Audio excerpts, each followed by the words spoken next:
about to sit on that. Oh. Can you do it? Okay, you can't do it. What do we do? But welcome to my vlog. Welcome to another studio vlog. Welcome to another studio vlog. This week I will be working on an EP artwork for Dyalla and also a super huge artwork. So I hope you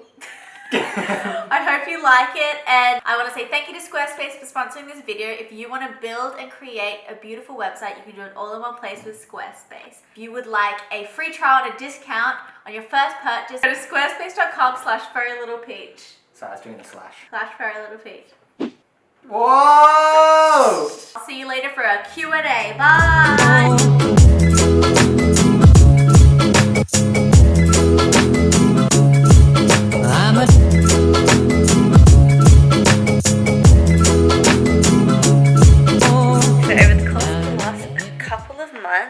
I've received a bunch of kids' letters. They are so cute, and I just wanted to respond to each one by one, because I can imagine writing a letter to an author, an illustrator, and receiving something back would be so much fun when you were super little. These kids are like year 1, year 2. These are some beautiful paintings. This one's of Jupiter, which is a whale in my book.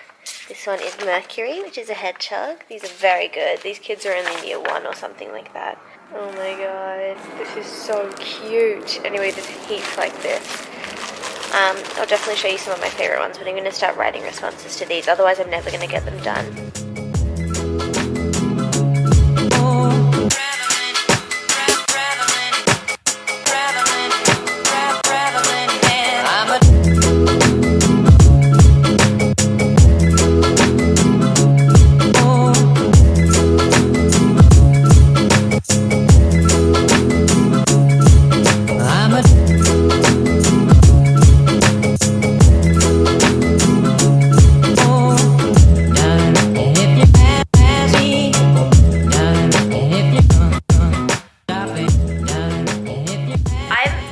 Finish the letters. I probably have 2 classes to go, like 60 letters to go.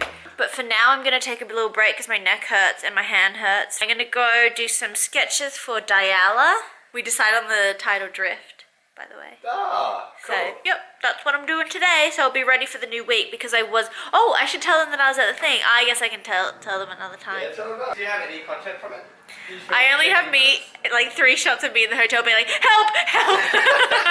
But I just went to the Gold Coast to speak at Somerset College. Basically, they hold an annual celebration of literature festival, and I was able to speak there. It was really fun, but also terrifying because I don't like speaking in front of people. Why are you smiling in the background there? This is very funny how young your group is. So basically, my presentation was tailored to years 2 to 4 because that's who I was supposed to get. But I actually had a lot of preschoolers, so I needed to be extra interactive and be like, who wants to count down with me? When I was reading Zoo, I was like 10, 9, 8, and they had to be like 1, 2, 3, and I was like, oh, okay. And also when I was like, who has a dream for when they're older? And they were like, dinosaur, pizza delivery person. I was like, okay.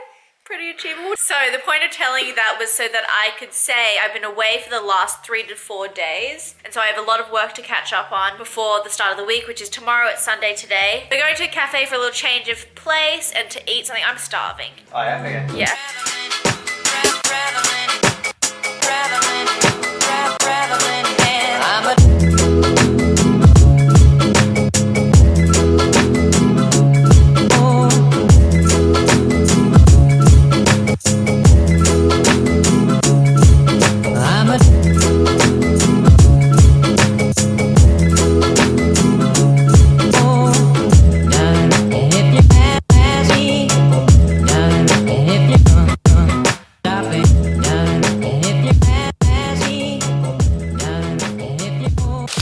So I've done some initial sketches for Dyalla, who is a musician whose music I use a lot in my vlogs. You guys probably know of her. Reached out to her and let her know that because I was using her work in my work, that I wanted to offer my services for her because the music is so important in my vlogs.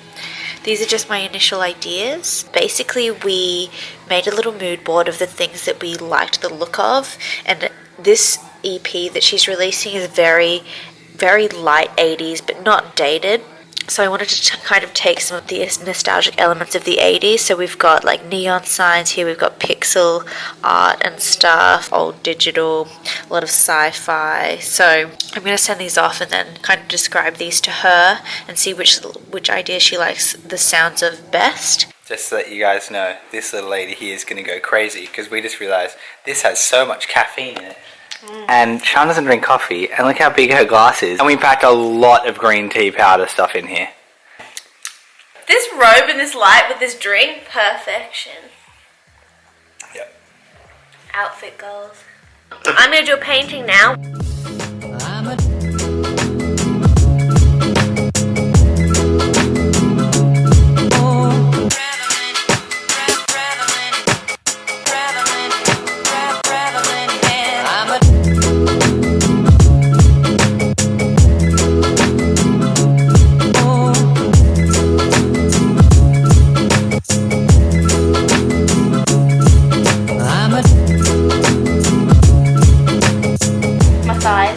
They hurt.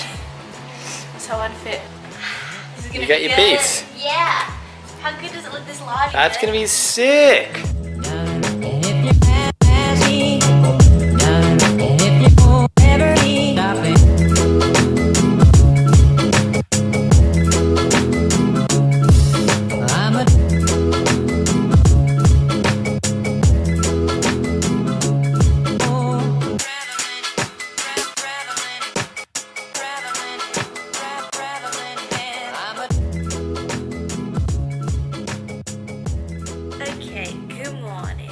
I thought I'd give you a little check-in on how things are going with this. This is the very first color layer, and I think I'm going to leave it like this because what I'm doing is something like this, which doesn't actually require that much pigment on the paper to begin with.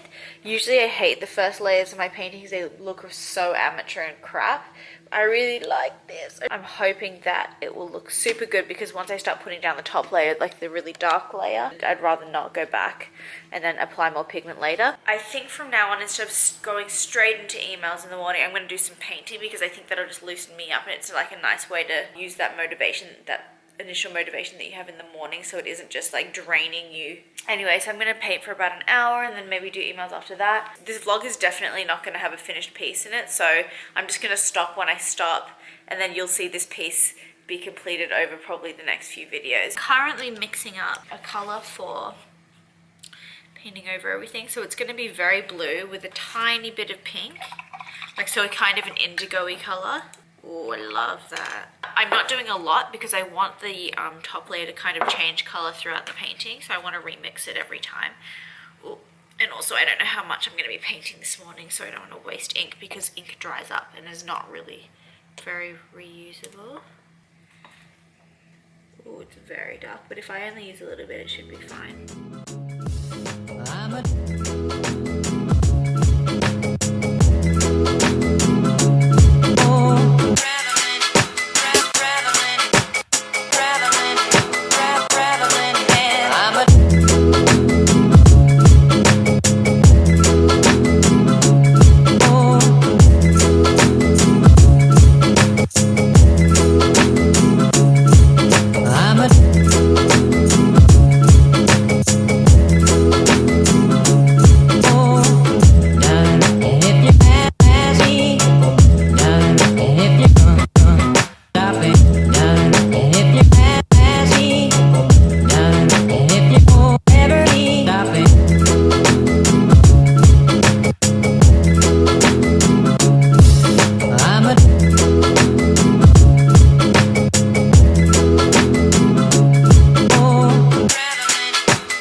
again to Squarespace for sponsoring this video. I know you guys have heard me talking about it again and again, but I still am so happy to be partnering with them. Squarespace is a platform I use all the time. It's my portfolio, it's my store, which will be restocked very soon. I just kind of want to illustrate how versatile this platform is for any sort of site that you're making, whether it be a microsite for your wedding, like a photographer's site. Rocket uses Squarespace.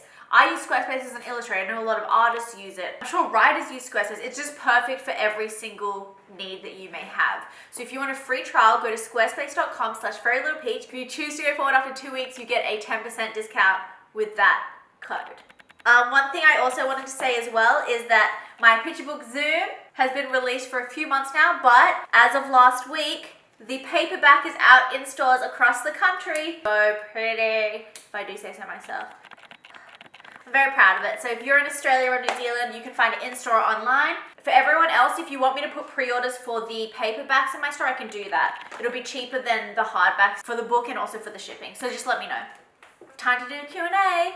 I've got all the questions saved. What are some mediums you have always wanted to try but never have or have been nervous about trying? Can you take us on an art supply shopping vlog? Also, please show us and talk about that big Faber-Castell box. I'm super curious about it. Well, I think I've said this already, but I really want to do ceramics this year. And I did a bit of it in high school and I did it in university as well as a part of my degree, but it was more just like touching on it. I feel like my style has progressed so much since I last did ceramics and I'd like to see what it looks like on a 3D object. So I was going to do a course. Do you want to come too, baby? Yeah. Okay, we'll find a ceramics course sometime in the next few months. Can you also take us on an art supply shopping vlog? One day perhaps. I know, I feel really weird filming in public, but I'm sure Rocket can help me. Yeah, I'll help you. I'll 100% We'll go to around. the art store. Yeah. Also, please show us and talk about the huge Faber-Castell box. Okay, so the huge Faber-Castell box was actually given to me by one of my mom's friends who's a designer. It's incredible. I'll dedicate that to another video. Next Sweet. question. Next. Were you drawing a lot when you were little or older? I'm curious, did you have a talent or ability to draw from the beginning, or were you training a lot? Right now I'm studying in art school and I don't know what to do in the future. So how did drawing become your full-time job? I believe that some people are predisposed to being better at drawing, but only a little bit.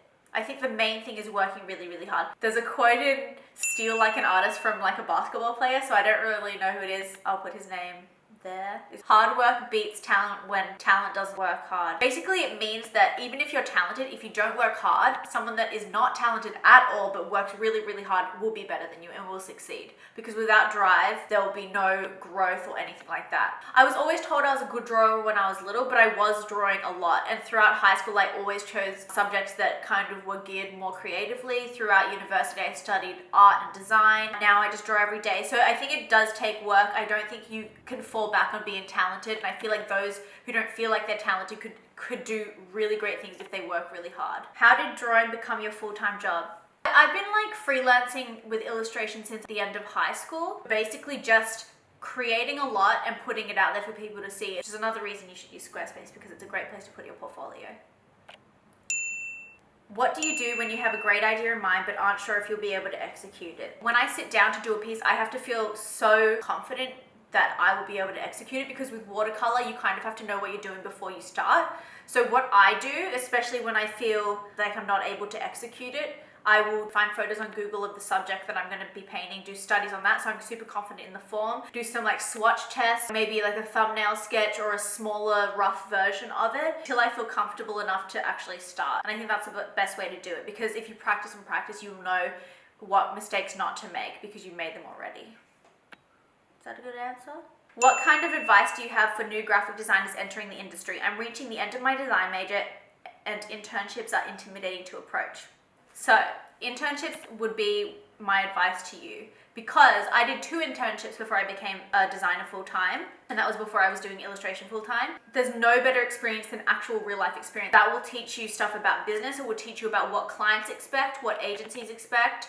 I did one at an advertising agency, and that was during the end of like my last year of university. We actually had to do an internship as a part of our degree. It helped me make friends with people and see how everything worked, just see how they would work with larger clients and be a part of art direction meetings and stuff like that. And then my second internship was a really small agency, and the best thing about that was that I learned so much because they were able to give me more responsibility because they were a lot smaller. Whereas in the larger one, I just got like littler jobs, which is totally understandable because the clients they're dealing with are much bigger and the stakes are higher. If I was going to choose one or the other, whether to get an internship at a larger agency or a smaller agency, I would probably go a smaller agency because there's a lot more to learn.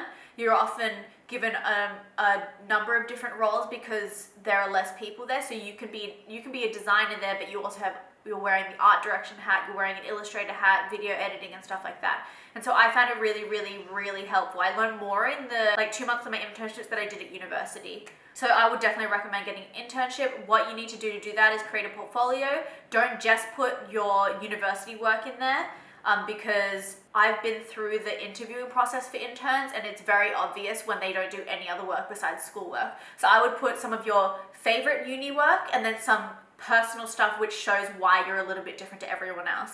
And when you get accepted and you get an interview with someone from the agency, just make sure that you show that you're friendly, that you're passionate about what you do, that you're willing to learn, and that you're excited about being in the industry. Don't go in feeling like you're the best and you're cool and you're cocky and try and convince them that you're not as like every other student, because unfortunately, even though you think that, because I honestly thought that too, you're at the end of your university process, but you're at the very start of your career. So you're basically starting again. Even when we interviewed people, I would rather choose someone that's more down to earth and willing to learn and admitting that they don't know everything than someone that comes in and is like, I've got so much to offer. Because really, you've only got what you've learned at university and maybe some of the stuff you've done outside, but you don't have like industry experience. Otherwise, you would be interning. Hey Sha'an, any tips on when you have too many ideas? That's a good problem to have. My tip would probably be either write everything down or sketch little thumbnails of all of your ideas down. Once you get them out of your head, you won't have to think about them anymore. The reason that you go round and round with all the ideas and it's kind of overwhelming, at least for me, is because I don't want to forget them. But if you've written them down, you don't need to worry about that anymore. And then you can come back to them when you have time to execute them. That's it. I hope you like this video. I had a lot of fun with this vlog. I think it's exciting because it's a little bit of commercial work, a little bit of personal work. Thank you again to Squarespace for sponsoring this video. Thank you to Rocket for helping me set up these lights. I feel like it makes a big difference. I like it a lot. Thank you to Hachette, my publisher, for helping me achieve my dreams of writing my own children's book and releasing the paperback in store. Oh, and also thank you guys for responding to my last video about like what videos you wanted to see. It really, really helps me and I'm really excited to make them. It seems like you guys are keen on all of them. And if there's anything else you want to see, just let me know in the comments below. Or if you have any questions, because I read all the comments, etc, etc, etc. And okay, I think that's it. Oh wait. Okay, yeah, I think that's it. Bye. Wait, I'm gonna turn it off.